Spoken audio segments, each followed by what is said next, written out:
Et pour moi, on est sur un marronnier parce que finalement, on réinvente la roue chaque année. Le concept de s'intéresser à l'autre et de lui poser des questions, un entretien client, c'est que ça, c'est poser des questions. Et pour le coup, on réinvente pas l'eau tiède. Bienvenue à tous, nouvelle émission Wall the Talk. Je suis avec Eric. Salut Eric. Salut Christophe. Je suis très très content de te recevoir ici. Merci déjà de me recevoir chez toi. On va passer un petit moment ensemble. Tu connais le concept de l'émission ou pas ? Oui, j'ai vu quelques vidéos déjà. Tu as vu quelques vidéos. Donc on est là pour parler entrepreneuriat, on est là pour parler management et on est surtout là pour parler vrai. Donc je suis très très heureux de te recevoir. Bon, peut-être première question, est-ce que tu peux déjà te présenter brièvement ? Oui, alors je m'appelle Eric Torremocha. Je suis agent général d'assurance depuis presque 10 ans et j'ai 2 cabinets. Un sur le Gros du Roi et un à Aigues-Mortes, donc avec une équipe de 3 collaborateurs. Donc c'est une petite structure. Ok, cool. On est potes, on peut leur dire, hein, on se connaît depuis pas mal d'années, d'accord ? Oui. Mais l'idée, c'est vraiment d'y aller pour de vrai. Moi, j'ai une première question à te poser, c'est, t'es dans le monde de l'assurance, assureur, et la question que je me pose, c'est est-ce que t'es entrepreneur ? Ou est-ce que tu te sens entrepreneur ? Alors la petite blague que je fais toujours, c'est que agent général d'assurance, c'est l'entrepreneuriat pour les nuls, parce que tu as une grosse partie du métier qui est déjà pas mal déblayée par l'assureur lui-même, qui finalement, entre les services de back-office, les temps forts commerciaux qui sont déblayés aussi tout au long de l'année, la partie réglementation, plus aussi pas mal d'accompagnement, tu as une partie de l'entrepreneuriat en tout cas qui est gérée pour toi. Pour autant, oui, je suis un entrepreneur parce que tu as autant d'agents généraux d'assurance que de personnalités et donc d'entrepreneurs. Ouais, donc c'est-à-dire quoi ? C'est-à-dire que tu as une marge de manœuvre.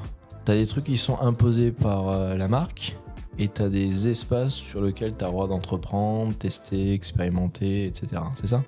Alors, tu peux te spécialiser justement sur certains marchés, souvent par rapport à tes compétences propres. Donc moi, je suis plutôt généraliste à la base, mais avec une forte coloration sur les assurances de personnes et sur la partie patrimoniale, donc l'accompagnement du dirigeant. Et c'est vers ça que je suis allé petit à petit. Mais pour autant, j'assure autant des voitures que des usines, que de la protection sociale pour des professions libérales, du patrimonial, ta maison. Donc c'est hyper large. Moi, je touche toutes les couches de la société. Ok. Qu'est-ce qui te différencie des autres ? Ça, c'est la grande question. Alors, souvent en plaisantant aussi, je dis que quand tu tapes dans un arbre, tu as 10 assureurs qui tombent, parce que tu as toujours beaucoup d'assureurs autour de toi, notamment quand tu es un pro, tu peux être archi sollicité. Qu'est-ce qui va te différencier ? En tout cas, moi, la façon dont je me suis posé la question, c'est qu'est-ce que j'aurais aimé avoir en face, en tout cas. Donc, le côté proximité, l'approche personnalisée, des relations humaines où vraiment on dépasse presque le cadre client-fournisseur, où on est dans une notion de conseil, où on apprend à se connaître aussi humainement. Je pense que c'est ce qui fait en tout cas la différence. Et c'est ce que je transmets à mon équipe, qui déjà aussi était plutôt câblée comme ça. Ok. Tout à l'heure, on ira voir un de tes clients. Le concept de Wall the Talk, c'est une interview où j'essaye de rentrer dans ta tête en tant qu'entrepreneur et comprendre tes modèles. Et une deuxième partie où on va sur le terrain et on essaye de comprendre, voir. Ce que tu dis, toi, c'est ce qui fait la différence, c'est ce lien de proximité que j'ai avec les personnes. Et tu as dit ce côté, je m'adapte aux gens. Donc c'est ça. Oui, c'est ça, okay. Exactement. Moi, il y a un sujet qui me plaît et que j'aimerais aborder avec toi, c'est que quand je vois le monde assureur ou même banquier, des fois, je vois pas trop la notion de valeur au début. Je vois ce côté, un assureur, on n'a pas trop envie de lui parler, ou quand on le voit, c'est plutôt que ça se passe mal, parce qu'on a un sinistre, etc. Comment tu abordes ce sujet-là de valeur, toi ? Alors déjà, ce qu'il faut avoir en tête de prime abord, c'est qu'on fait partie des métiers qui sont le moins appréciés. Mais je pense que tu es aussi content d'aller voir ton assureur que ton dentiste, en clair. Parce que tu penses que tu vas y passer un mauvais moment et que tout de suite, c'est synonyme de quelque chose de très anxiogène. Ce qui est vrai. Pour autant, après, nous, on a une approche très humaine de ce côté-là, où en fait, on va amortir un peu les choses. On va vraiment être de ce côté-là. Nous, on est là pour les moments où il y a une grosse casse, ou vraiment quelque chose qui va occuper ton esprit. Donc on est là, on a un rôle de conseiller, on a un rôle de psychologue presque, voire d'assistant social par moment, parce qu'on prend du temps pour écouter les gens, pour désamorcer les situations, pour essayer de relativiser. Mon arrière-grand-père disait « plaie d'argent n'est pas mortelle ». Donc après, nous, on est là pour essayer de pallier du mieux possible la partie financière. Et puis après, on essaie aussi de prendre du temps pour écouter nos clients, pour prendre un peu une respiration avec eux, parce que c'est jamais un moment très drôle quand ils viennent nous voir pour un sinistre. Ok. Juste, si tu pourrais décrire ta boîte en quelques chiffres, tu vois. Alors moi, j'ai démarré donc en 2014. Pour te donner un ordre d'idée, on devait faire à peu près 120 000 € de commission, quelque chose comme ça. L'an prochain, on sera 4 fois plus à peu près. Donc en 10 ans, on n'était que 2 quand je suis arrivé. Donc il y avait Maria qui était ma collaboratrice qui était déjà là, que j'ai racheté entre guillemets avec le portefeuille. Et aujourd'hui, donc il y a Anthony qui a rejoint l'équipe il y a 6 ans et Marion l'été dernier, donc on est 4. Donc le développement de l'entreprise, il a été très linéaire.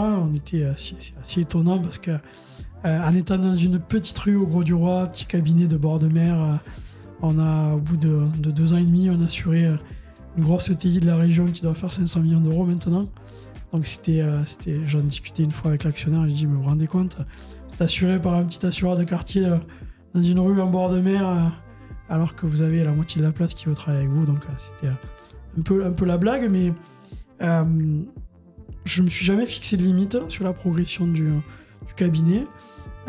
C'est sûrement pour ça que ça s'est développé aussi. J'avais un seul cabinet qui était au Grau-du-Roi, maintenant il y a le cabinet d'Aigues-Mortes aussi, donc il s'est bien développé.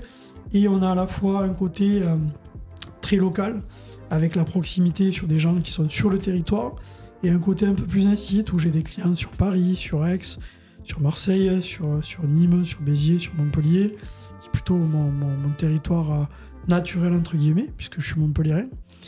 Et aujourd'hui, on doit avoir à peu près 2200 clients, à peu près pour peut-être 3 millions d'euros d'encaissement, quelque chose comme ça. 2200 clients, ok, d'accord. Tu parles à tes clients tous les combien de temps à peu près? C'est assez variable. C'est assez variable. Quand tu as une entreprise qui est un peu dimensionnée, qui fait plusieurs millions d'euros de chiffre d'affaires, tes thématiques elles sont assez récurrentes parce que finalement tu peux avoir des besoins assez fréquemment dans l'année. Tu as besoin de suivi. Quand tu es un particulier qui assure simplement ta voiture ou ta maison, tant qu'il ne se passe rien, tout va bien. Donc j'ai des clients qui passent sans qu'on ait de contact, en tout cas commerciaux ou professionnels. Nous, on a des clients qui poussent la porte pour venir nous dire bonjour. Ah ouais. Et pour venir prendre un café. Donc c'est ce côté-là humain qu'on a réussi à recréer aussi de liens sociaux. Donc il n'y a pas de vérité sur le contact client. On essaie en tout cas au moins une fois dans l'année d'avoir un contact avec eux. Ok. Je réagis par rapport à... T'as dit que tu avais racheté un cabinet, tu avais une collaboratrice, puis après 2 et 3. Tu as été formé au management? Alors sur le tas, ça c'est le fruit un peu de mon expérience personnelle. Après, je pense que cool. Y a aussi le tempérament qu'on peut avoir. On se connaît depuis suffisamment longtemps, mais gamin, j'ai compris assez vite que dans une équipe, j'étais capable de fédérer déjà. Je me mets pas au-dessus, je me mets au milieu. Et c'est ça qui me plaît dans le management. Après, j'ai un côté très sportif, dans le côté challenge, quelque chose que j'ai transmis de façon très forte à mon équipe. Et ça m'est venu aussi naturellement parce que je déteste perdre. Ça, c'est une certitude aussi. Je suis pas un mauvais perdant. J'ai appris à ne plus l'être. Je l'étais gamin. Maintenant, j'essaie de comprendre quand ça marche pas. C'est déjà mieux. C'est peut-être l'âge aussi. Mais le management, je l'ai appris. Je l'ai appris dans mes expériences professionnelles avec des managers. Et à chaque fois, on pioche dans son parcours finalement ce qui nous plaît et finalement ce qu'on aimerait retrouver plus tard, quoi. Un exemple on va dire d'apprentissage, d'enseignement côté management qui te vient en tête là? L'exemplarité. Ok. L'exemplarité, ça c'est une certitude. Mon dernier poste de salarié, je me suis fait une promesse, c'est de ne plus avoir jamais quelqu'un au-dessus de moi qui m'explique quelque chose qu'il ne sait pas faire lui-même. Ok. Donc ça, c'est quelque chose qui me... Donc pour toi, qui un me point hérissait le clé, poil. vraiment, c'est d'être exemplaire. Exemplaire. Incarner. Exemplaire, et puis être à l'écoute. Je suis pas un grand fan par exemple de la réunionnite. On doit faire quelques réunions dans l'année, mais dès que je décèle quelque chose, je peux prendre le prétexte de prendre un café avec un collaborateur. On prend 5 minutes. On se dit beaucoup plus de choses souvent que sur des réunions très formelles où on a un ordre du jour, c'est très cadré. Puis après on prend le temps, on regarde. Je prends du temps sur le poste de travail aussi, avec les collaborateurs ou sur le terrain, et en général ça marche. Cool. Tu me disais en début que tu étais un entrepreneur, vraiment, donc tu es soutenu, si je comprends bien, par une grosse structure qui t'apporte le confort sur certaines thématiques, mais tu as une liberté d'expression sur d'autres axes. Côté change, sur l'année 2024 qui arrive, vous êtes fixé quoi ? Alors pour l'instant, je t'avouerai que je suis un peu dans la réflexion sur cette partie-là, parce qu'on arrive sur une fin de cycle, ça va faire 10 ans. Donc 10 ans après, on est sur un métier qui prend beaucoup d'espace, à la fois sur le plan perso, mais aussi dans sa tête, on va dire ça comme ça, parce qu'on est tout le temps en train d'essayer de penser au coup d'après. On a fait une très belle année, je pense que c'est la plus belle année qu'on fait depuis que je suis arrivé. C'est le fruit de ce qu'on a semé pendant des années. On a des méthodes finalement qui sont assez basiques. Nous, on dit ce qu'on fait, on fait ce qu'on dit. On essaie d'être présent, on s'implique. On essaie de ne pas laisser traîner les choses. Ça peut arriver qu'on se rate sur certains sujets, mais globalement, on a plutôt ce côté-là où on est très très orienté client. Et ça, c'est pas une posture. Parce que je suis toujours... ça me fait toujours rire de voir chaque année toutes les grandes boîtes qui se réinventent sur la notion de client. Tu sais très bien qu'on a connu des années avec le client au centre de la relation, le parcours client. Quoi, tu t'intéresses pas au parcours client ou à l'expérience client. Et pour moi, on est sur un marronnier parce que finalement, on réinvente la roue chaque année. Le concept de s'intéresser à l'autre et de lui poser des questions. Un entretien client, c'est que ça, c'est poser des questions. Et pour le coup, on réinvente pas l'eau tiède. On est sur des choses qui fonctionnent. On est présent, on écoute, on dit oui ou on dit non, mais en tout cas, on arbitre les choses de façon transparente. Donc 2 boutiques, pas de projet d'en avoir une 3e, pas de projet de... Pas sur l'année 2024. Okay. Après, le développement de la partie, en tout cas, un pôle assurance de personnes à terme, ça c'est une chose auquel je pense très fort, donc pour accompagner les dirigeants à 360, à la fois sur le privé et le pro. Ça c'est quelque chose que je fais déjà, mais peut-être le structurer un peu plus, avec peut-être l'ajout d'une 4e personne. Donc ça fait partie de mes projets. Peut-être aussi un peu de croissance externe par opportunité. J'avais un projet immobilier pour déménager les locaux du Gros du Roi qui est un peu tombé à l'eau, mais je reste en veille, donc quand je te dis il n'y a pas de projet, je m'en un peu. Je vois le petit sourire en coin, donc j'ai pas de projet, mais je vous dis pas tout, quoi. Donc ok, d'accord, je comprends. Je le fais de façon... ouais. J'ai toujours en tête t'as une espèce de fil rouge, tu vois, en continu, donc un peu comme dans le patrimoine, court terme, moyen terme, long terme. Okay. Il y a des chantiers au long cours, et puis il y a les chantiers de tous les jours. Et finalement, mon business, en fait, je l'ai bâti comme ça. Mm-hmm. Dans l'année, mon chiffre d'affaires, c'est un peu tous les jours. Je travaille sur quelques gros dossiers dans l'année. S'ils se font pas, c'est pas grave, mon année est réussie. Mais s'ils se font, ça me fait franchir une marche. Ok, d'accord. Moi, avant de t'interviewer, te rendre visite, je me joue dans la tête 2-3 questions et je me dis qu'est-ce que j'ai envie de regarder. Il y a un côté valeur et il y a un côté entrepreneur. La question que je me pose, c'est quoi ton produit ? Parce que j'interviewe des entreprises et souvent je monte, on a été chez l'atelier de la casquette, on monte une casquette, on était chez Filiou, on montre un masque de réalité virtuelle. Le produit, c'est quoi ton produit ou tes produits à toi ? Nous, c'est pas vraiment un produit finalement. Ce qu'on propose ici, c'est une promesse en fait. C'est d'être là le jour où ça n'ira pas. Donc après, quel que soit le sujet, mais un contrat d'assurance, c'est quelque chose qui est assez difficile à présenter. Pour le coup, on n'est pas sur quelque chose de matériel, mais d'immatériel. Donc on vend une promesse, on vend la promesse que le jour où ça ira pas, on sera présent, on sera à l'écoute et on essaiera d'être le plus réactif possible. Okay. Donc je suis désolé pour toi, ça sera pas visuel, mais c'est un podcast qui s'écoutera aussi, donc c'est parfait. Putain, j'avais envie de montrer un truc. Monte le verre alors avec ta boule. Donc, qu'est-ce que tu vas nous montrer après ? L'idée, c'est que dès qu'on termine l'interview, on va aller sur le terrain. Qu'est-ce que tu as envie de nous montrer sur le terrain ? L'idée, c'est d'aller voir un client, de montrer en fait ce que je suis capable de lui apporter, d'écouter aussi ce qu'il a à dire, parce que c'est toujours intéressant d'avoir un retour assez sincère de la part d'un client qui peut finalement se rendre compte qu'il lui manque quelque chose et que tu peux lui apporter quelque chose de différent.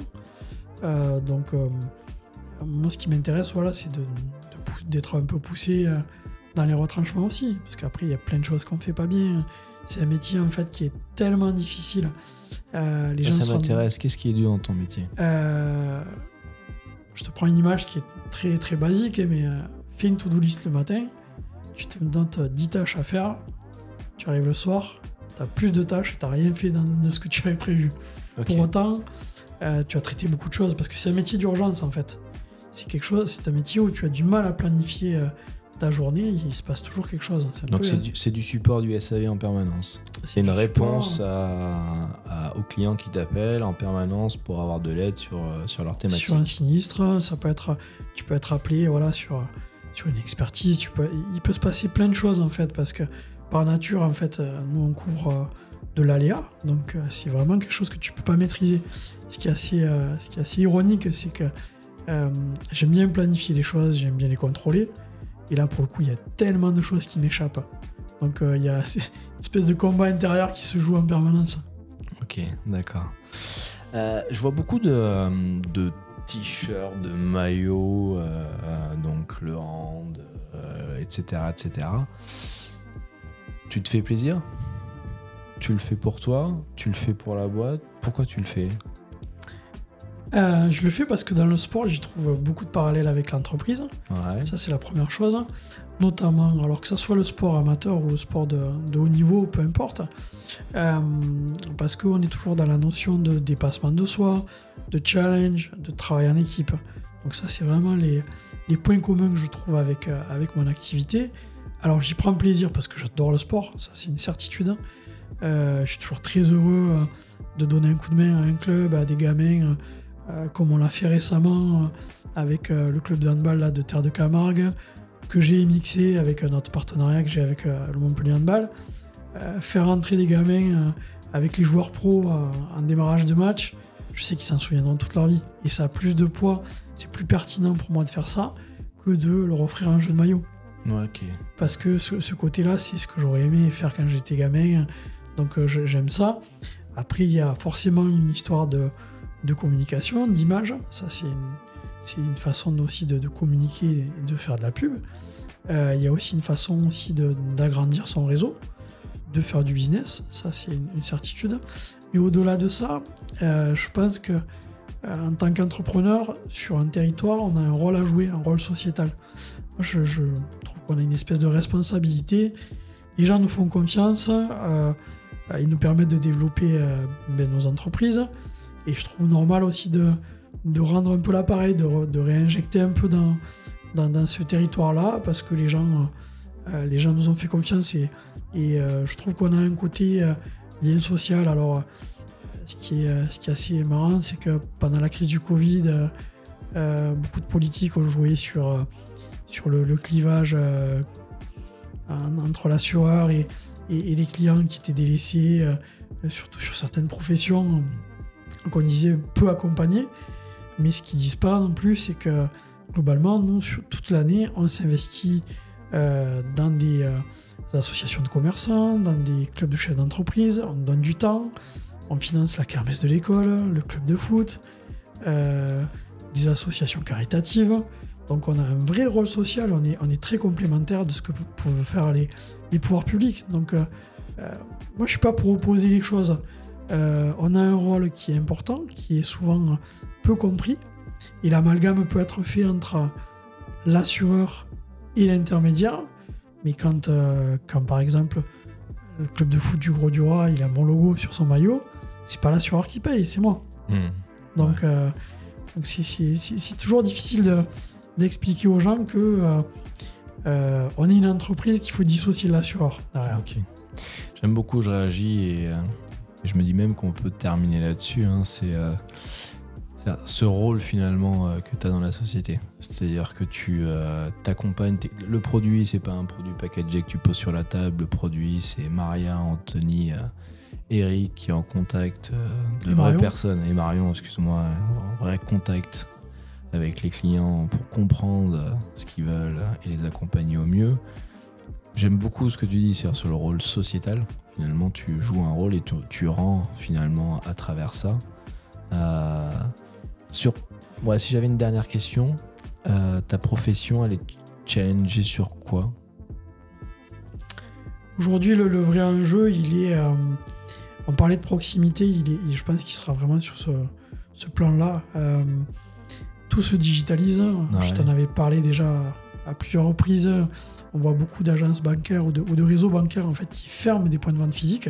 Tout à fait. Et finalement, moi aujourd'hui, quand je reçois un lead, donc un client qui arrive à intermédier, soit par Google, soit par n'importe quel canal digital, finalement, j'en ai entre 8 et 9 sur 10 qui veulent avoir quelqu'un en face d'eux. Donc c'est le contact humain. On est vraiment dans le truc repos, tu sais, research online et purchase offline. On est vraiment sur ce truc-là où le client il a besoin d'avoir quelqu'un en face de lui.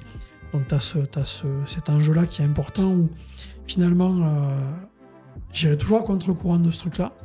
Je reste un agent moderne parce que je communique beaucoup sur le digital. Sur le digital, tu utilises les codes de communication que d'autres ont peut-être plus peur de le faire. Ouais, mais pas au détriment de la relation et de la personnalisation. C'est ça, mon métier, ça reste un métier de terrain. Donc le digital, c'est la bonne expression pour ça. Il faut arriver à marier les deux, à être visible sur les deux plans et être joignable sur les deux plans. Okay. Donc ce côté-là, il est important. Et puis après, forcément, nous, les enjeux de notre métier, c'est des enjeux aussi qui sont liés au climat. Parce que tu vois bien que les catastrophes naturelles s'accélèrent, que de plus en plus, on aura des choses qui vont être difficilement assurables.